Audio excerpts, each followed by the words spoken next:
Hello বন্ধুরা, Thomas মিয়াচার্জি news চ্যানেলে তোমাদের স্বাগত। আজ লক্ষ্মী পুজো, বাড়ির পুজো আমার।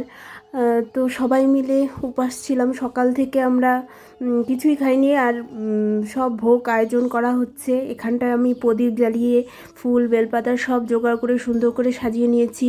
আলপনাও দেওয়া মোটামুটি কমপ্লিট। এদিকে আমার শ্বশুরমশাই বসে বসে বলে দিচ্ছে কোনটা কী করতে হবে। এটা আমি করেছি, আবার শ্বশুর করেছে এবং দেওরও করেছে। আমরা সব এরপরে আমাদের ভোগ রান্না হয়ে যাওয়ার পর আমরা সুন্দর করে বেড়ে নিলাম। যেই পুজোই হোক না কেন, ভোগ রান্না হলে সব ঠাকুরকে আমরা নিবেদন করে তারপরে পুজো করি। তো এখানটায় আমাদের রাধা মাধব, লোকনাথ বাবা, গণেশ ঠাকুর, লক্ষ্মী ঠাকুর সব আছে আমাদের মন্দিরে। আরেকটা জিনিস দেখাবো, দেখো আমি লক্ষ্মী প্যাঁচা পোনা দিয়েছি। তোমাদের ভালো লাগলে প্লিজ আমাকে জানিও কেমন হয়েছে।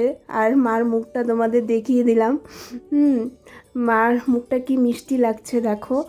এখানটায় আমি পঞ্চপ্রদীপ জ্বালিয়ে নিলাম। এই তো ঠাকুর মশাই চলে এসেছে, পুজো চলছে। প্লিজ তোমরা পুরো ভিডিওটা দেখো।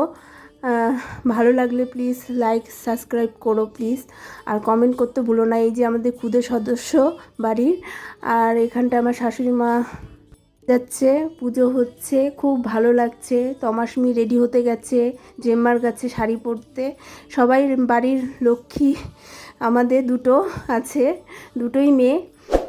তো এখন অঞ্জলি হচ্ছে, অঞ্জলিটা হয়ে যাওয়ার পর পুজো শেষ হবে। হ্যাঁ, আজকের জন্য এতটুকুই। নেক্সট ভিডিও নিয়ে অবশ্যই আসবো। টাটা।